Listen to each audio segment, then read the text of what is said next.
Bonjour, dans cette vidéo, je vais essayer de suivre la correction de l'examen blanc qui est dans la série de préparation du bac intitulée Bac Maths.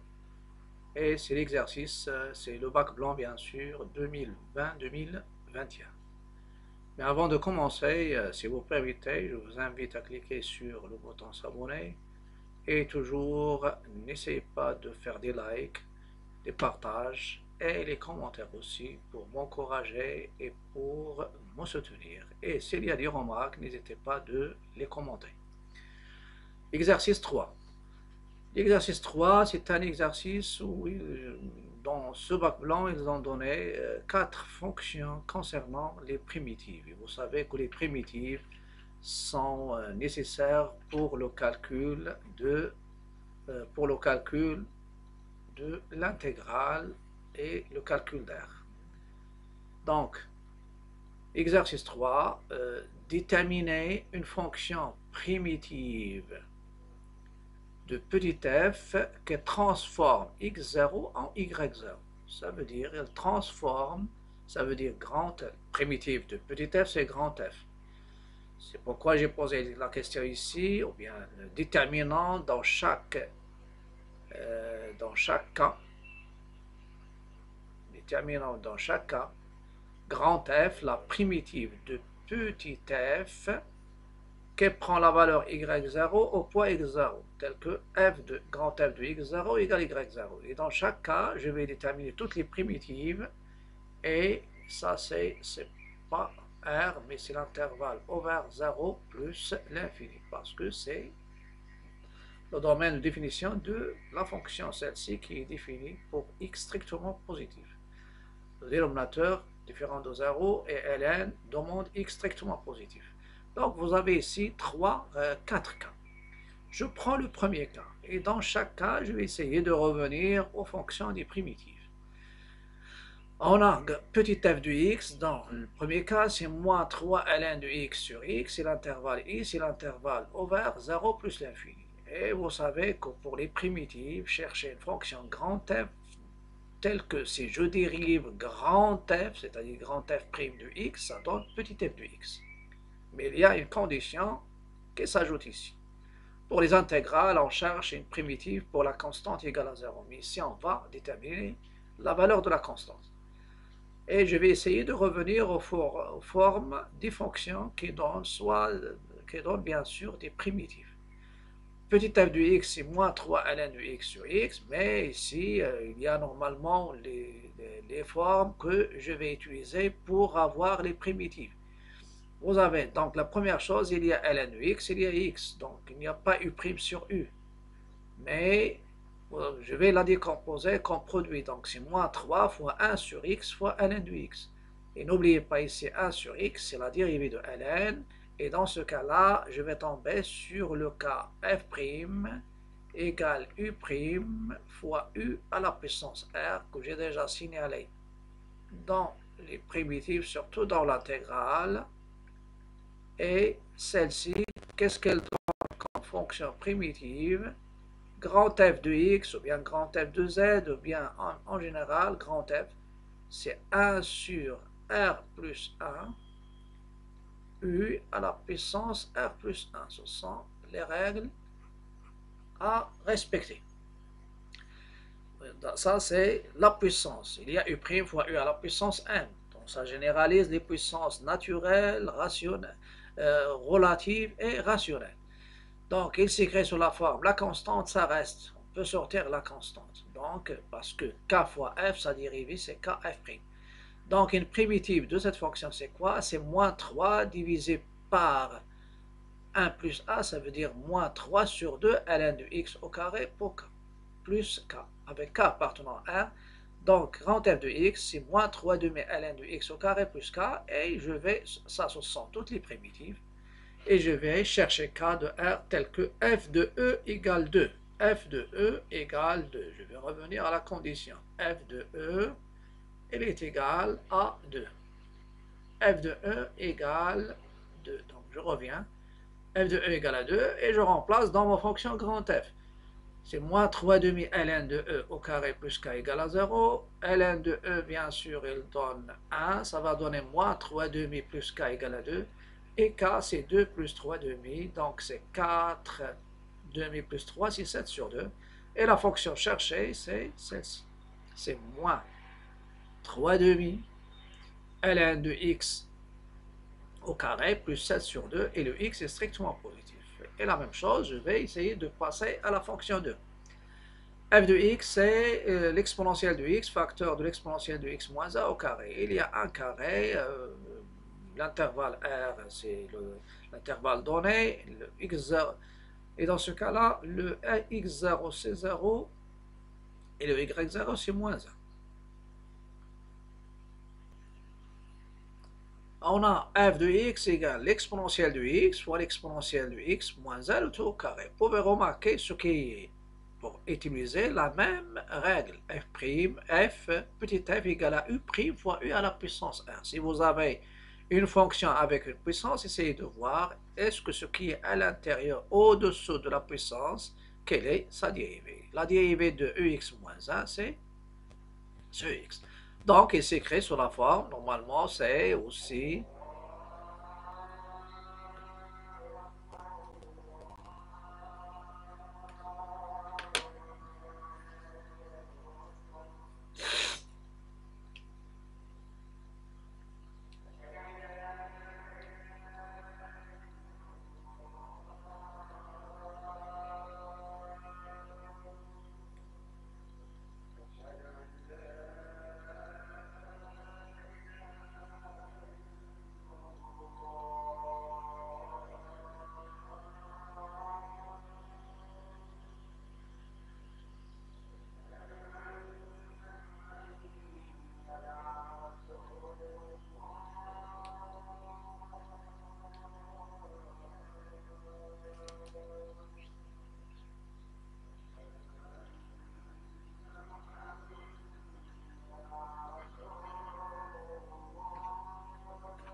donc petit f de x, u' fois u au carré, avec u c'est quoi? C'est ça u, ou bien u de x. Donc les primitives de petit f sur R sont les fonctions f avec grand F de x, c'est 1 sur 3, c'est 1 sur 3, l'exponentielle de x moins 1 à la puissance 3 plus k. Et on va chercher k tel que grand F de 0, c'est moins 1, c'est la même chose. Ça me donne 1 sur 3, l'exponentielle de 0 moins 1, le tout à la puissance 3 plus k égale à moins 1. Celle-ci, l'exponentielle de 0, c'est 1. Et ça va donner ici 0, ça c'est 0. Donc k c'est moins 1 et ma fonction grand F cherchée c'est 1 sur 3, l'exponentielle de x moins 1 au carré. Au carré, c'est pas au carré, mais ici, pardon, c'est la puissance 3. C'est la puissance 3, c'est pas au carré. Parce que déjà, il y a, si vous dérivez le carré, il donne 1. Donc, c'est la puissance 3. Moins 1 égale 0. Je passe au cas 4. 3. Vous avez petit f de x, c'est l'exponentielle de x moins 1 sur l'exponentielle de x sur x. À ce stade-là, il faut penser à autre chose. Il faut penser, si vous avez un rapport, pensez à u' sur u. Et dans ce cas-là, grand F, ça sera ln de valeur absolue de u plus k. Si vous voulez calculer l'intégrale, prendre k égale 0. Ici, donner toutes les primitives. Donc, dans ce cas-là, on a grand F, petit f de x, c'est l'exponentielle de x moins x, le tout prime. Donc, car vous avez le dénominateur, c'est quoi? Sa dérivée, c'est l'exponentielle de x, c'est l'exponentielle de x. Mais moins x, sa dérivée, c'est moins 1. Donc, il s'écrit sous cette forme. Puisqu'il s'écrit sous cette forme, donc grand f de x, c'est ln de valeur absolue de x moins x plus k avec k appartenant à R. Et je pose la même question, cherchant k de R, tel que f de 1 égale 1. Ça va me donner ln de valeur absolue de e à la puissance 1 moins 1 plus k égale à 1. ln de e moins 1 plus k égale à 1, car vous avez e supérieur à 1, donc la différence est positive, donc je peux se débarrasser de valeur absolue, et ça me donne k, c'est 1 moins ln de 1 moins 1, et finalement, grand f de x, c'est ln de valeur absolue de l'exponentielle de x moins x, plus 1 moins ln de 1 moins 1 pour x strictement positif. Dernière chose, la valeur f de x, pardon, c'est 2 sur x ln carré de x. I, c'est l'intervalle ouvert e plus l'infini, x0 c'est e, y0 c'est 2. Grand f de x, c'est un rapport. Donc, ça, c'est le carré, ici, ln de x au carré, ln carré de x, c'est comme sin carré de x, c'est sinus de x, le tout au carré. Ln de x au carré, et je vais penser, je vais essayer de faire, je prends le 2, et ça, c'est 1 sur x. Donc, je vais la mettre au numérateur. 1 sur x, 2 fois 1 sur x, ln de x au carré, et tout ça, c'est pour chercher la forme déjà indiquée, u' sur u. U' sur U au carré. Donc, si vous avez f de x égale f égale U' sur U au carré, grand F, ce n'est rien d'autre que moins 1 sur U. Car vous avez 1 sur U, sa dérivée, c'est moins U' sur U au carré, c'est le cas ici. Donc, grand F de x, c'est quoi? C'est 2 fois moins 1 sur ln de x, c'est moins 2 sur ln de x plus k, k appartenant à R, et je cherche k tel que f de e égale 2. Je remplace ici x par e, ça me donne moins 2 sur ln de e, moins 2 sur ln de e, plus k égale à 2. Équivalent, ln de e, c'est quoi? C'est 1. Donc, moins 2 plus k égale à 2, donc k égale 4. Et la fonction cherchée, c'est moins 2 sur ln de x plus 4 avec x strictement positif. Je passe maintenant à la correction du problème. Partie 1. On considère la fonction g définie par g de x égale x moins a l'exponentielle de x plus 1, et le domaine de g, c'est l'ensemble R. Je commence par les calculs de limites aux bornes de domaine. On a premièrement la limite de g de x en moins l'infini, c'est la limite de x moins a l'exponentielle de x, le tout plus a en moins l'infini. Je sais que l'exponentielle de x, il tend vers moins l'infini, vers 0, lorsque x tend vers moins l'infini, lorsque x tend vers moins l'infini. L'exponentielle x moins 1, elle tend vers moins l'infini, c'est pourquoi le calcul direct, ça donne moins l'infini fois plus fois 0, c'est une forme indéterminée. Donc je vais développer l'expression. D'où la limite de g de x en moins l'infini, c'est la limite de x ex, moins l'exponentielle de x plus a, et tout ça pour utiliser la deuxième limite remarquable de l'exponentielle en moins l'infini. La limite de x ex en moins l'infini, c'est 0. Ça donne 0 moins 0 plus 1, c'est 1. Donc la limite de g en moins l'infini, c'est 1. En plus, l'infini. Celle-ci, je vais utiliser une autre limite remarquable. C'est l'exponentielle de x en plus l'infini. Sa limite, c'est plus l'infini. Et on peut utiliser aussi la limite, surtout dans les parties qui viennent après. Si dans l'étude de la fonction f, l'exponentielle de x sur x en plus l'infini, c'est un 0. Donc la limite se calcule directement car x moins 1, sa limite en plus l'infini, c'est plus l'infini. Et l'exponentielle de x, c'est plus l'infini. Donc ça donne plus l'infini, c'est plus l'infini. Et le plus 1, c'est négligeable. Devant, car plus l'infini ou bien moins l'infini plus L, c'est l'infini, positif ou bien négatif. La deuxième question, dans la question petit 2, voilà, deuxièmement, petit a. Dans petit a, il y a le calcul de la dérivée, il y a le signe.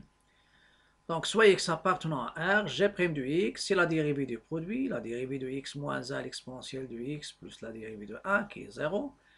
X, ça, c'est un produit, c'est u fois v, sa dérivée, c'est u', v, donc x moins 1' fois l'exponentielle, plus x moins 1 fois la dérivée de l'exponentielle.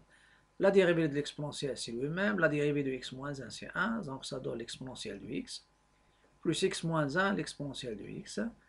Et je développe pour trouver la forme simplifiée. Voilà, ça c'est l'exponentielle de x à la puissance x. En développant et en simplifiant par l'exponentielle, ça reste la dérivée, c'est x ex. On sait que pour tout x, l'exponentielle de x est strictement positif, donc le signe de g', c'est celui de x. Voilà. Et je donne le tableau de variation d'une manière directe. Vous avez moins l'infini plus l'infini, x il s'annule en 0, et lorsque x est positif, la dérivée c'est positif, lorsqu'il est négatif, la dérivée c'est négatif. Voilà, donc ici, il y a une petite chose à rectifier, c'est pas le 1, oui, c'est pas le 1, c'est le 0, donc il s'annule au point 0. Voilà, et une fonction, il ne veut pas décroître de 1 vers 1, et dans ce cas-là, ça sera une constante. Voilà. Donc, normalement, pour la dérivée, g de 0, c'est quoi? C'est g de 0, c'est 0 moins 1, l'exponentielle de 0, c'est l'exponentielle de 0, et l'exponentielle de 0 plus 1. Donc, ça donne moins 1 plus 1, et ça me donne g de 0, elle est égale à 0. G de 0, elle est égale à 0. Donc ici c'est plus 1, G de 0 égale 0.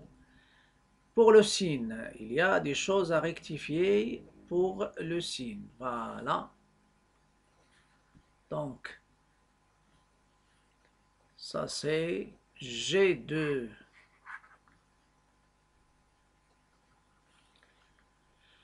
Le signe de g de x sur R. On a g de 0 qui est égal à 0 est une valeur minimale, absolue de g sur R. Ça veut dire, quel que soit x appartenant à R, g de x est supérieur ou égal à g de 0 qui est égal à 0. Et si j'élimine bien sûr le 0 de R, c'est le seul point, c'est le minimum absolu. Et c'est le seul point où ma fonction s'annule. Lorsque j'élimine le 0, ça veut dire sur R étoile, g de x, ça sera strictement positif. Je passe maintenant à la question 3, montrant que pour tout x de 0 à 1, g de x est strictement inférieur à x. On a g de x moins x, c'est x moins 1 à l'exponentielle de x, plus 1 moins x. Et je prends l'opposé ici pour pouvoir factoriser, parce que je veux étudier le signe. Donc, c'est x moins 1 l'exponentielle de x, factorisé par moins 1, moins x moins 1, et ça apparaît en facteur commun, et ça donne g de x moins x, c'est quoi? C'est x moins 1 l'exponentielle de x. Et je vais voir le signe de chaque membre. On a x, elle est dans l'intervalle 0,1, over. Voilà. On a x, elle est dans l'intervalle over 0,1. Ça veut dire x, elle est entre 0 et 1, et je peux. Donc, x, il est inférieur à 1, donc x moins 1, elle est négatif. X moins 1 est négatif. La même chose, x dans 0,1, ça donne l'exponentielle de x. Exponentielle de 0 est inférieure à l'exponentielle de x, qui est inférieure à l'exponentielle de 1. Ça, c'est une équivalence. Je peux en déduire uniquement une implication. Un seul, c'est-à-dire 1, il est inférieur à l'exponentielle, et ça me donne l'exponentielle de x moins 1. Elle est positif, car ici l'exponentielle, elle est positive. Vous avez positif ou négatif, c'est négatif. D'où, quel que soit x appartenant à l'intervalle 0,1, g de x moins x est strictement négatif. Et ça me donne, quel que soit x appartenant à 0,1, parce que vous pouvez remarquer qu'il s'annule en 0 lorsque x prend la valeur 1. La valeur 1, mais la valeur, elle est exclue. Ou bien la valeur 0, il va s'annuler ici. 1 moins 1, donc, mais ils ont exclu les bornes. Donc, g de x est strictement inférieur à x. Elle est strictement inférieure à x. On va passer maintenant à une autre partie, c'est la partie 2. Voilà, la partie 2.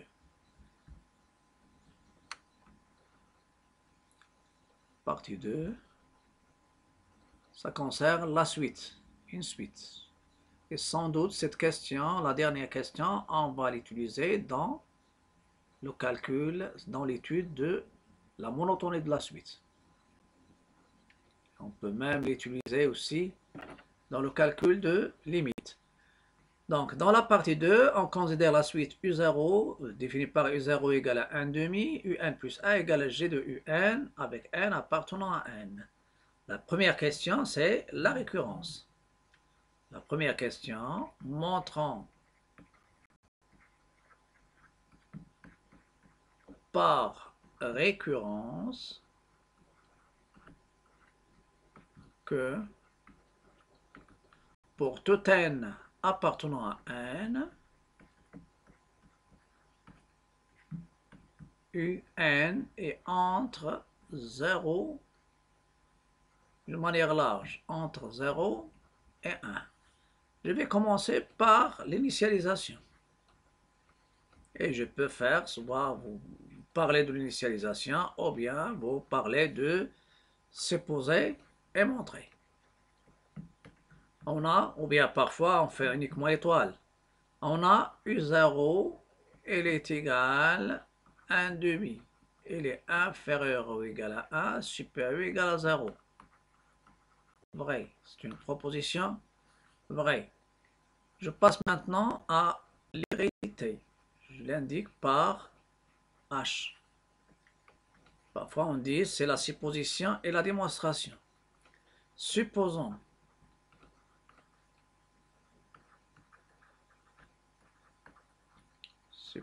que UN est compris entre 0 et 1 pour n appartenant à n. Et montrant que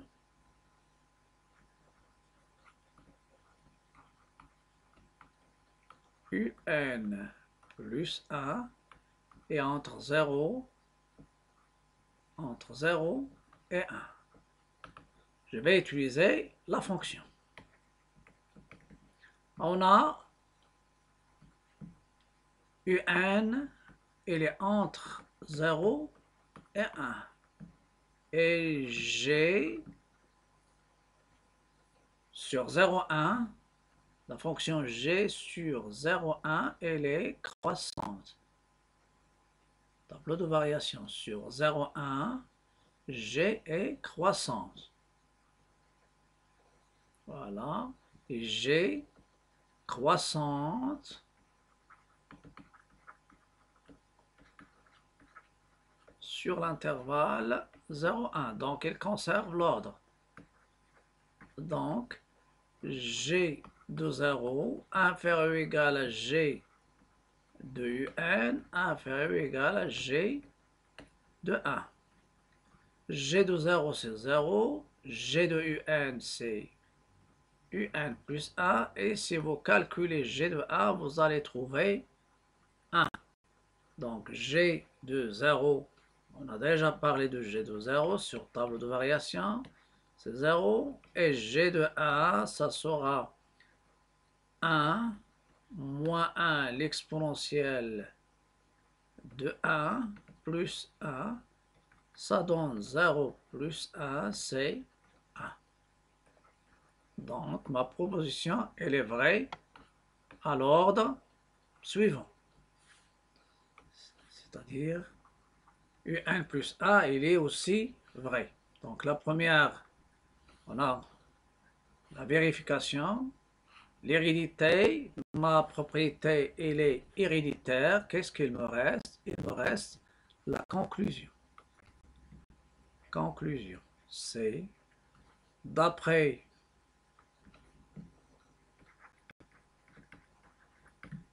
le principe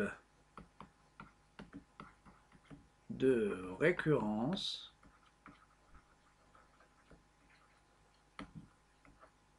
on déduit ou bien on obtient pour tout n appartenant à n, Un, c'est une suite bornée. Voilà, celle-ci, bien sûr, c'est une proposition vraie. Donc, n appartenant à n, Un est minoré par 0 et majoré par. La question petit 2, c'est la monotonie. Donc, je vais essayer de voir le signe de Un moins 1, Un plus 1 moins Un. Un plus 1 moins Un, c'est G de Un moins Un. On sait que pour tout x appartenant à l'intervalle 0, 1, G de x, elle est inférieure strictement à x. Inférieure strictement à x. Donc, dans ce cas-là, vous avez les UN, ils sont largement entre UN plus 1 moins UN. On a déjà parlé, on a déjà montré que UN, G de 0, c'est 0. Voilà, c'est, oui, entre UN, largement entre 0 et 1. Donc, ce qui me reste, d'où, donc si je pose, donc si vous avez Un plus 1 moins Un, oui, donc G de x, elle est inférieure strictement à x. Et si je ferme l'intervalle, je vais trouver inférieur ou égal. Donc, inférieur ou égal. Pour l'autre, c'était sur R étoile, sur G de x moins x, le signe. Sur 0,1, c'était G de x, elle est inférieure strictement. Oui. Et si je prends x dans l'intervalle fermé 0,1, dans l'intervalle fermé 0, 1, le g de x moins x moins 1, il va s'annuler, l'exponentielle de x moins 1, il va s'annuler. Donc, dans ce cas-là, g de x, ça sera inférieur ou égal à x. Si on pose un, voilà, et je peux poser un.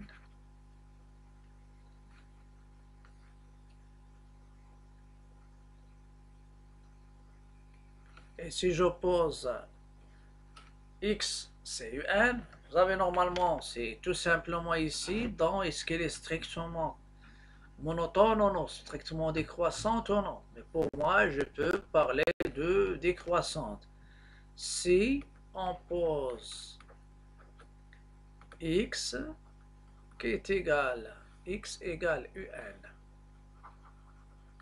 Si je pose x égale un, et un elle appartient à l'intervalle 0, 1, alors g de un moins, ce sera inférieur ou égal à un, et ça me donne un plus 1 moins un est négatif ou nul.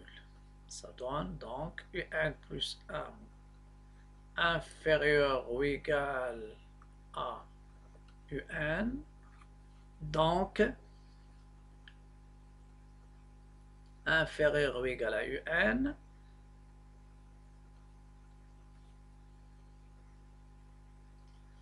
donc je vais obtenir ma suite, elle est décroissante. D'où un plus 1 moins un inférieur ou égal à 0, et ceci ça donne un, c'est une suite qui est décroissante. Et si j'exclus les bornes, ça sera strictement décroissant. Donc ça change pas la monotonie. Après, la dernière question, c'était montrer. La dernière question, c'était en déduire qu'elle est convergente et calculer sa limite. Le calcul de limite, c'est la question, je pense, 3. Et n est décroissante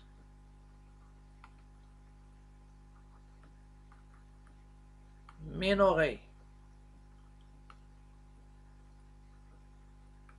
par 0, minorée par 0, donc elle est convergente. Tout de suite, croissante majorée convergente, et tout de suite décroissante minorée et convergente. Ce qui reste maintenant, c'est le calcul de limite. Calcul de limite de n en plus l'infini. Pour le calcul, normalement, on va essayer de suivre le théorème de calcul de limite d'une suite définie par une fonction. Voilà, je commence par U0, elle est égale à 1 demi, elle appartient à l'intervalle 0, 1. Et 0, 1, c'est l'intervalle I. Et UN plus 1 égale G de UN, avec n supérieur ou égal à 0. Et je vais essayer de, avec G, normalement, avec des conditions. Calcul de Gn. G, la fonction G,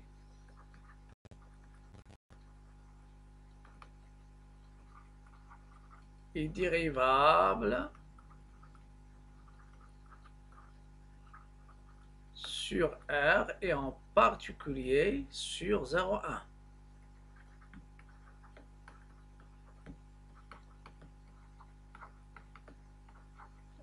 Particulier sur l'intervalle I qui est égal à 0,1. Donc,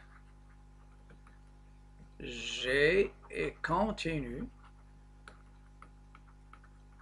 sur l'intervalle I. Donc, il y a la continuité. Ça, c'est la première condition. G, elle est continue. Donc, ça, c'est la première. La deuxième chose, il faut montrer que f de I est inclus dans I. G est croissante. Et je dis même strictement croissante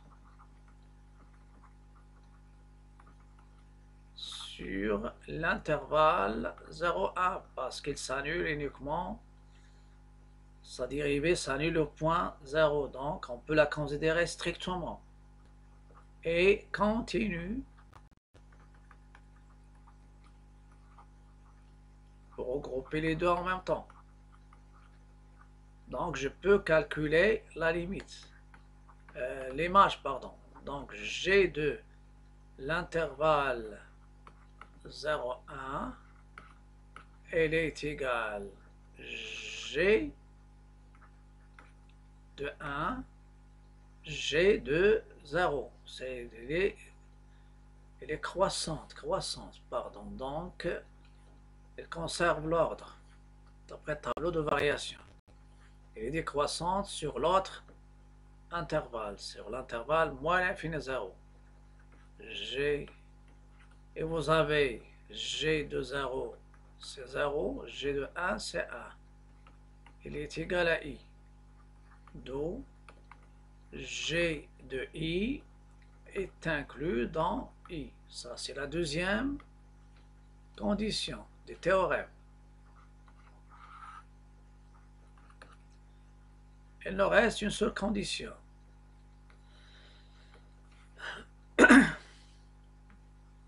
G et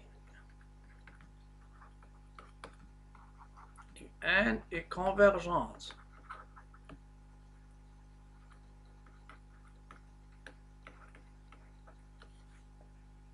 Voilà. Ça, c'est la troisième condition. C'est laquelle UN est convergente. Donc, sa limite L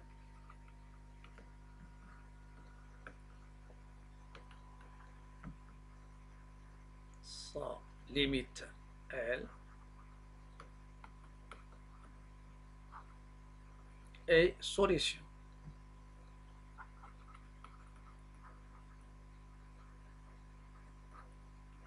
De l'équation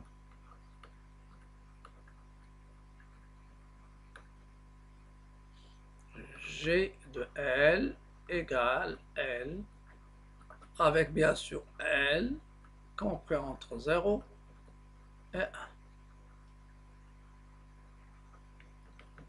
On a G de L égale à L équivalent. Je vais revenir à G de X égale à X. Ou bien vous pouvez même parler de les solutions de l'équation G de X égale à X.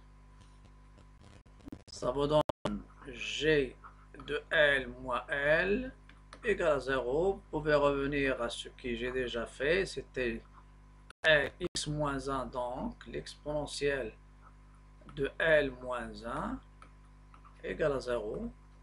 Ça vous donne L moins 1 égale 0. Ou l'exponentielle de L moins 1 égale à 0. Ou bien vous pouvez résoudre l'équation en X. Ça vous donne L égale à 1 ou l'exponentielle de L égale à 1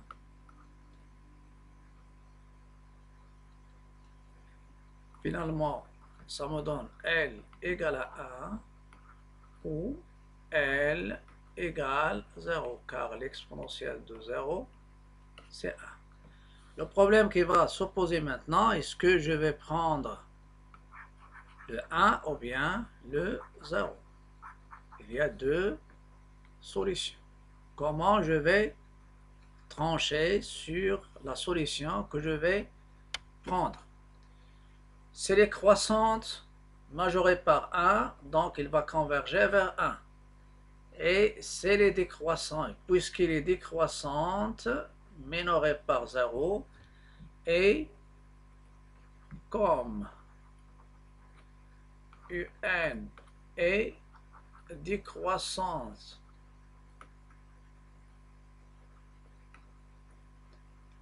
et minorée par 0,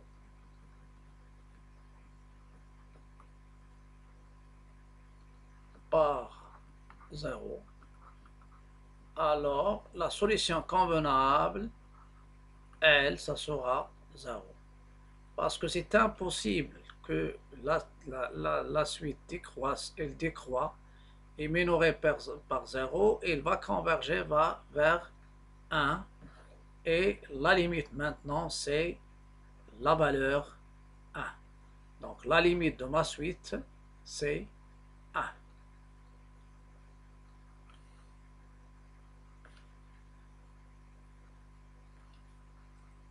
Donc,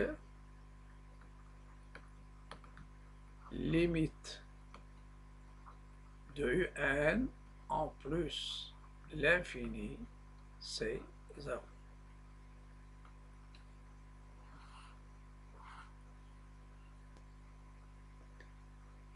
Si elle était croissante majorée par 1, on va prendre 1. Et si elle était décroissante, minorée, et même si l'intervalle était pris ouvert en 0 et en 1, on peut conclure la limite en se basant sur